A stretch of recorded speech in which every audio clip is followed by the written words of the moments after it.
Hey, my name is Matt Webb and I play guitar. Let me show you some of my stuff. This is a Gibson Firebird. It was a custom shop limited run. I think it's like, there's about 400 of these made. And it's cool because it's got maple wings on it, which is kind of unusual for a Firebird. Sounds really cool. Classic mini humbuckers in here.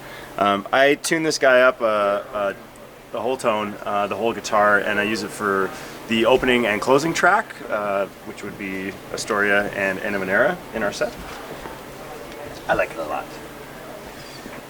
Next on the list we have, I like to call this guitar the Tava Caster. This guitar was built by my friend Tavish Crow, and he is the guitar player for Carly Rae Jepsen, and he also helped to co-write Call Me Maybe as well. I wanted this guitar to be a combination of a non-reverse Gibson Firebird body with a Fender Telecaster neck, and it's got a mini humbucker in the neck and a what is this? It's just a Lawler Tele pickup in the bridge there, and of course the little Gibson Firebird logo because I love that so much. This thing sounds great. It's really like nice and bitey, and I use it for what do I play it on? Burning Up and All to Myself and songs where I need the guitar sound to be really like tight and spanky.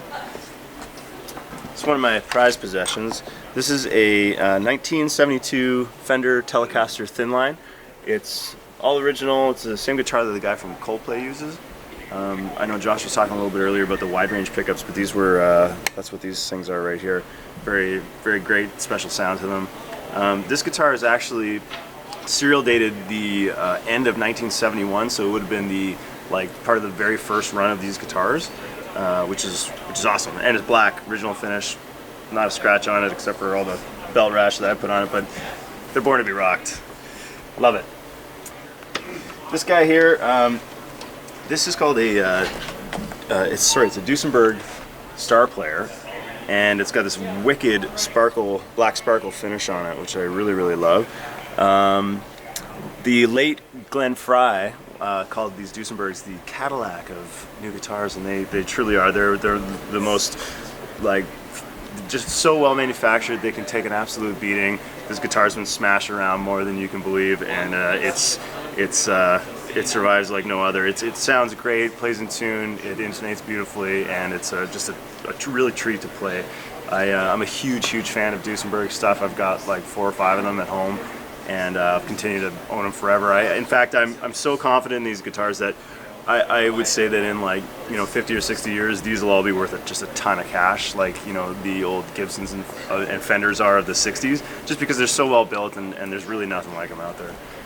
I use D'Addario strings. My gauges are usually like 10 to 50s, I think. I do have one guitar with an Evertune bridge on it, this guy, and that requires a slightly lighter gauge of string, but yeah, usually just 10s, 11s. I'm not too picky with my string size, but D'Addario makes good stuff. So this is my rig. It's brand spanking new. I love it. Royce and Randall built it for me. I use a combination of 2 different guitar heads. Here we have a 65 amp Soho. It's I believe an 18 water, and it is rad. I use this for my clean sound. And below we have what's called a divided by 13 RSA 23. It's a 23 watt 2-channel head. This thing is so goddamn ballsy and loud. It's my favorite amp in the world. I just love it. Made by a little boutique manufacturer out of California. And then this is all just wireless stuff up here. Radial JX44. It's just the switcher that I use to switch between guitars. This is Rack Gizmo. This is all my pedalboard stuff here.